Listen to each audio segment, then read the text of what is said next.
Good evening, this is Quintus Curtius, and welcome back again to the Fortress of the Mind podcast. And in this podcast, I'm going to be answering a question that I received a few days ago by email from a reader in Germany. Young guy, I think he said he was about 23 years old. And his question concerns career advice and what he should do in the situation that he's in. So what I'm going to do first is read a little bit from his email, and then we're going to talk a little bit about the ideas that this email generates. So just bear with me here as I read some selections from his email. He says, "Hi, Quintus. I understand you probably get a lot of emails from readers and supporters, but this is very important to me. And how can I resist an entreaty like that?" So let's continue here. This earnest young man's important issues that he has. This is what I like about young guys, is they're so earnest, they're so passionate, and they're so convinced that their issue is the most important. So what would this world do without the zeal of the young man? Anyway, getting back on subject here, let me continue with his email. He says, I do hope you find the time to answer my question, especially since you've been studying law. Well, I've not only been studying it, I've been practicing it for 16 years, so I think I do know a little bit about it. So he goes on to say, I'm currently at the brink of deciding which direction my life will take professionally, and deciding which way to take really hits me hard emotionally. Again, I'm reading this guy's email verbatim here, so his English is not his native language, but that's okay. He says, I have been studying liberal arts for quite some time now, but due to a half-year-long illness, being uncomfortably close to death, and a lot of thinking having been done, I'm not so sure if I should keep going. I'm still quite young, 23 years old, so a hard turn towards another direction is still possible. My question regards whether I should keep going with painting. I just got accepted into the most prestigious art college in his country, and he says, I don't know if I should do that or if I should start studying law. And he goes on to say that he's of above average intelligence, he loves art, but he's a little bit concerned that studying art may present him with little career prospects.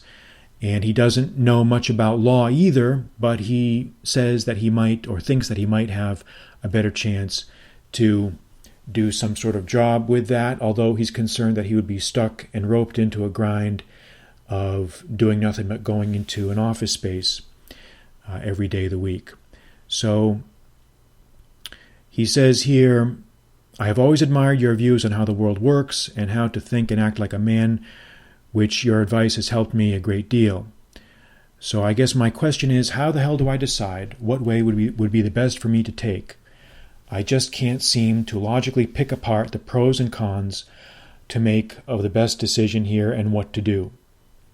I would be very glad if you could offer me any help you might be able to give. Best wishes. All right. So there is the situation. We've got a young guy here, and he's at the proverbial crossroads in his life. He's at the proverbial crossroads in life, and he doesn't know whether he should take the career path that is full of idealistic expectation, but perhaps limited financial compensation, or if he should take the route of security, stability, but yet drudgery and boredom, or at least that's how it seems to him. So let's break down a few issues right off the bat with this. First thing is, this guy is 23 years old. Okay? My first response to him would be, don't take things so seriously. Don't take yourself so seriously. You are not walking on the edge of a straight razor. You're 23 years old. You've got plenty of time to make 2 or 3 fortunes for yourself. You've got plenty of time to screw everything up and still rebound. Now, if you were 53, I would say it might be time to get things in gear a little bit. I'd say a lot more than that, but you get the idea. 23 years old, you're just starting out. You know, you have the entire world. I know you've heard it many times before. You have the entire road of life stretched out ahead of you. You don't need to get so worked up about this decision, and neither should you get worked up about it. You should be concerned, but you should not get too worked up about it. You know, the great artist Vasily Kandinsky, you may have heard of him, a great modern artist, a Russian-born artist, considered one of the founders of modern abstract art. He actually began studying law. He started out as a law student, and you can read this in his biography. But he gave up the study of the law to do painting. And he felt that he had to pursue his passion. And he turned out to be one of the great painters of the 20th century. Now, he didn't make all of his income from painting. See, that's one of the things that the people who criticize liberal arts don't understand. You don't have to make your living just from doing the thing that you study. There's no rule that says that you have to do that. Did you know Shakespeare never made very much money at all? Maybe not even a dime from the publication of his plays. He made his money from business investments. He bought shares of the Globe Theatre.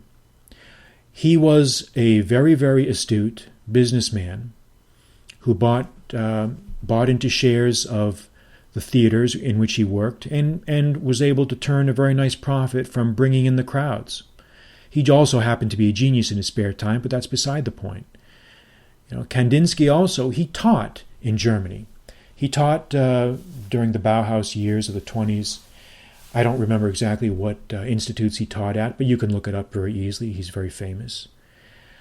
And he painted in his spare time. Very, very few creative people can make a living completely doing their creative enterprises. It's possible, but you really don't need to put it as an all-or-nothing proposition. You're at the stage of your life where, frankly, it doesn't really matter which path you take.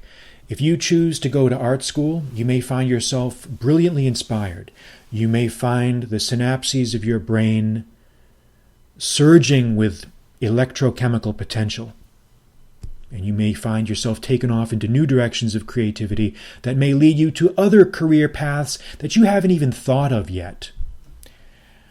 That you've never even thought of yet. You just don't know where the road will take you. Or you could decide to go to law school, and you may learn a very useful and very productive profession that you may use or maybe never use. And even if you never use it, you will still benefit from the education. Now, you've said to me in your email that you're a very bright guy, and I believe you. So, someone like you is always going to seek out ways to better himself, no matter what he does. So my initial response to you is, don't take yourself so seriously. Don't see this as an all-or-nothing proposition. You have plenty of time to fall down, entangle yourself with your own ripcord, cut through it, get up and keep marching. It doesn't really matter. It really doesn't. You know, there's an old saying that when you're in your 20s, I mean, you could even do a prison sentence and you could still recover from it. Hell, you'd probably you could use it as a creative tool. I mean, I'm only part joking, but you get the idea. You get the idea. And, you know, I can tell you what I did. I mean, when I was your age, again, I never cared one bit about quote-unquote practicality. I did whatever the hell I wanted. I followed the path that I was passionate about. You know, I went to a technical school, a school that focused very much on technical, an institute of technological advancement. But I chose, you know, I wanted to be a military officer. That was a priority for me. I wanted to enter into the armed services. That was a goal I'd always had from the time I was young. I just always I loved military things. And I did that for a number of years. I was on active duty for about 4 years. Then I got out. After I got out, I decided to get a law degree and to become an attorney. So it's just like the old adage that I've said before, there is no royal road to geometry. We can adapt that and say that there's no one road to success. There is no one road. There are many roads. Now, I know you're probably saying to yourself, well, gee, I wish you could give me something more specific. I wish you could give me something more specific. And what I've done first is I've given you a little bit of general guidance. I've told you what I've done. And what I can also do is to say that the very question that you're asking is a subject that's dealt with in great detail, in my new book that's coming out in a few days, or the Kindle edition is coming out in a few days. The paperback is available right now, but it's my translation of Cicero's On Duties. And this book is great because it covers almost every type of question that you might have regarding conduct or life decisions. And one of the subjects that Cicero covers is how to choose a career, what career path to take, how to choose a career, how to get into a career, how to get out of a career. Because that can be a big problem too. What happens if you find yourself in a career that you don't like, that you are not suited for? Is there a way to get out of it? So what I'm going to do is I'm going to read a little bit from my translation, the relevant passages, or some of the relevant passages, because Cicero treats this subject at great length, and I don't want to read everything because that would just be too much. But I would like to spend a few moments talking about it. And the relevant passages begin in Book 1, Chapter 31. Book 1, Chapter 31 of Cicero's On Duties. And I'm going to read from my translation. Let me first make sure that I have the right...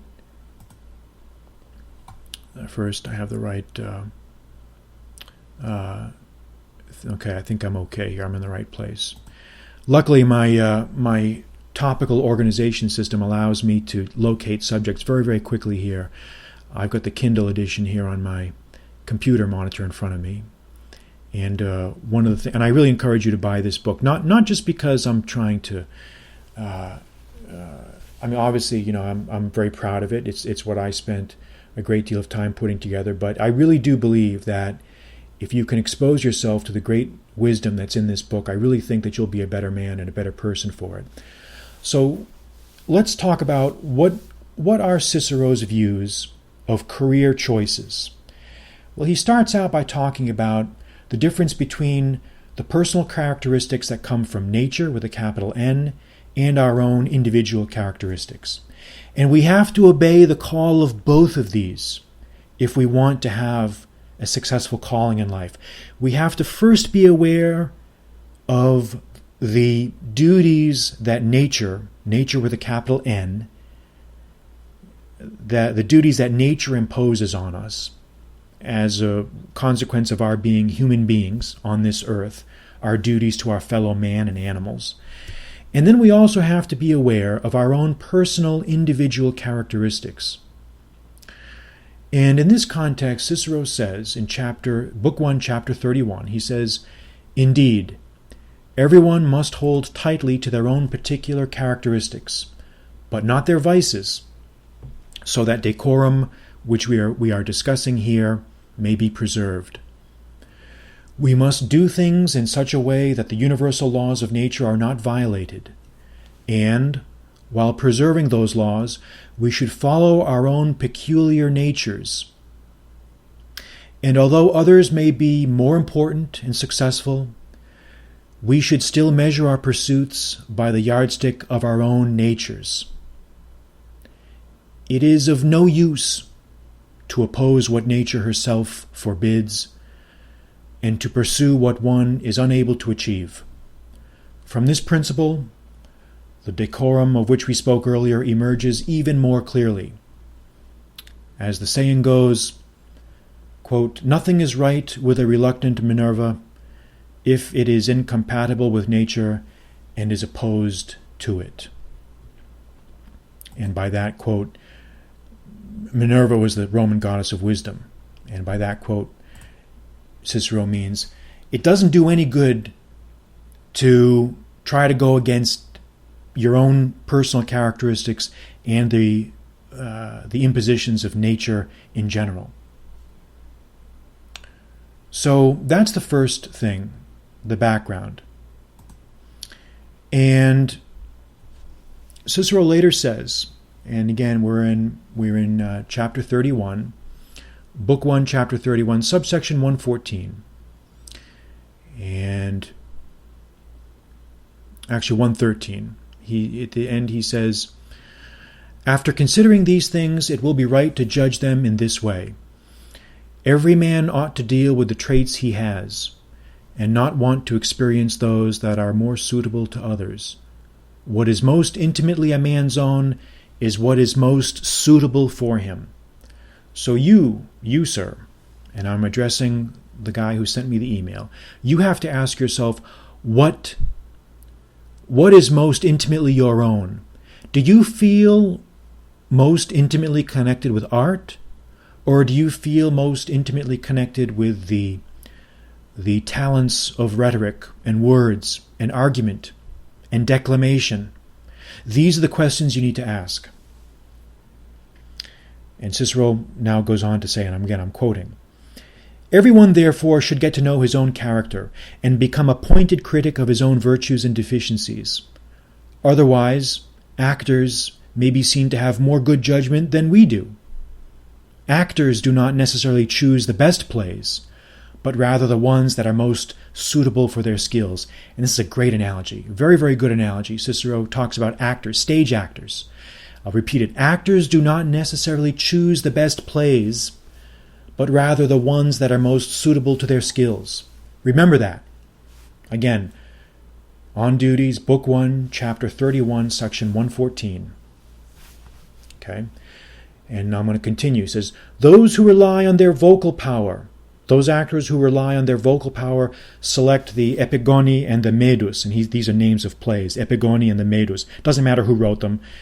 Basically, those who rely on their vocal power select one type of play, and those who rely on movement and grace take other types of plays. And he names plays. I won't bore you with the technical names, the Melanippa and the Clytemnestra.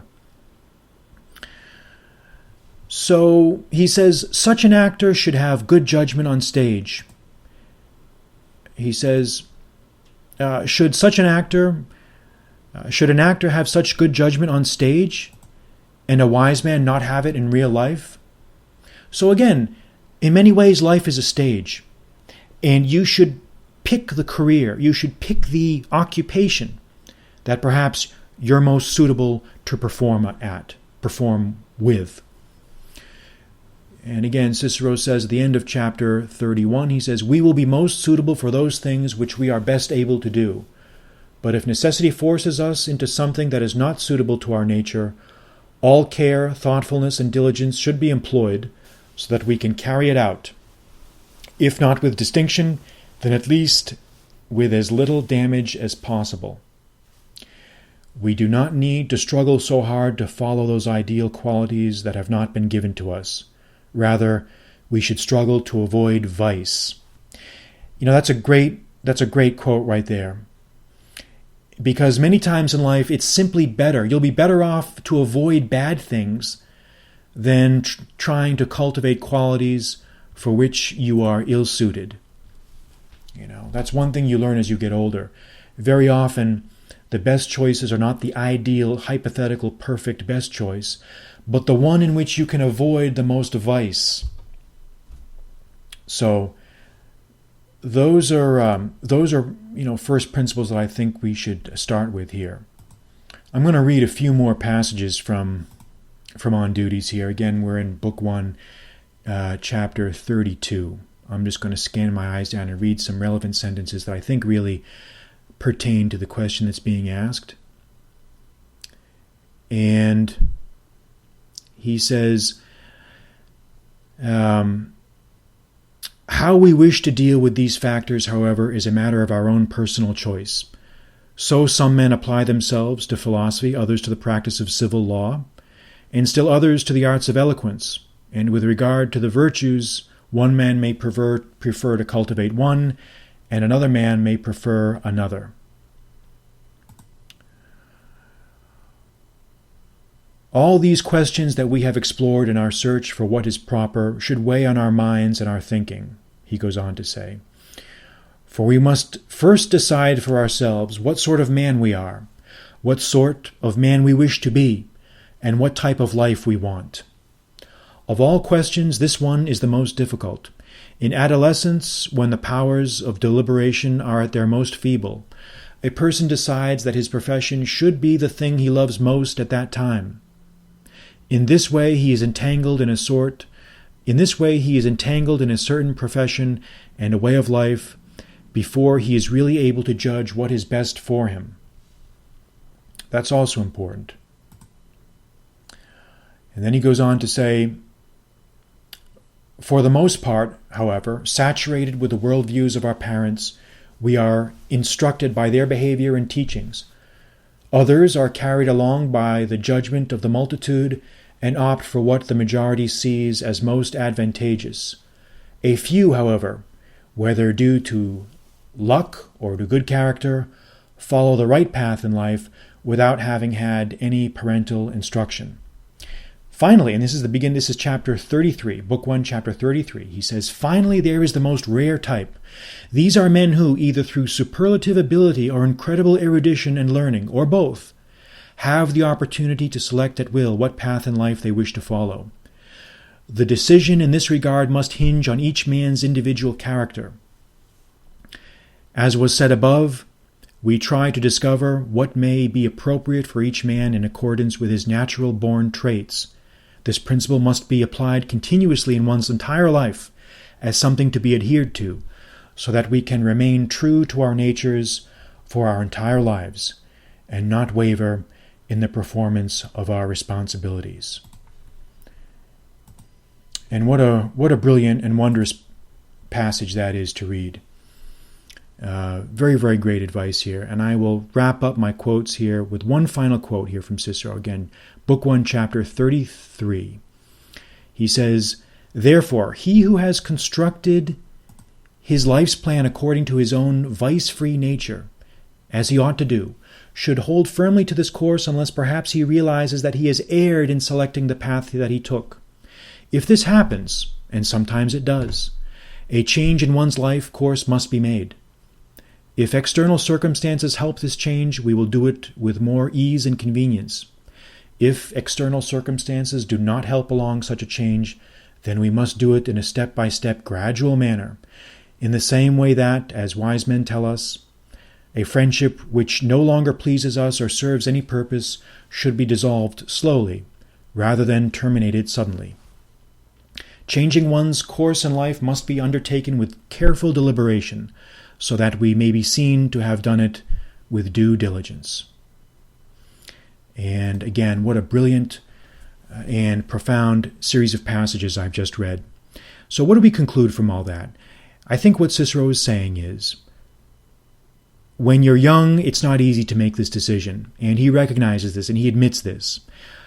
Make the decision based on the best information you have at that time, and try to make it in accordance with the principles that we've outlined and in accordance with the quotations I read just now. Try to stay true to your own nature and try to remain free of ensnaring vices. But if, on the other hand, you find at length that you've taken the wrong course, you can very, very easily adjust course. You just have to ease out of it gradually. Just like he says, if a friendship is no longer serving any useful purpose and you want to terminate it, it's better to ease out of it slowly than quickly. So that's my answer to you. I've given you about as full and as complete a answer, I think, as any man can give you that means anything. Because I'm not going to make your decision for you. I'm not going to tell you, hey, do this or do the other thing. I'm going to try instead to give you principles and tools that can equip you with the ability to make this decision on your own. Because ultimately I think you'll be happier if you make your own decision, but yet you make it having had all of the available information at your disposal. So I hope that helps. This will conclude our podcast here at Fortress of the Mind. And this podcast was brought to you courtesy of Fortress of the Mind Productions. And I hope you'll join us again soon as we take on more and more great and interesting subjects. I'm Quintus Curtius. Good night.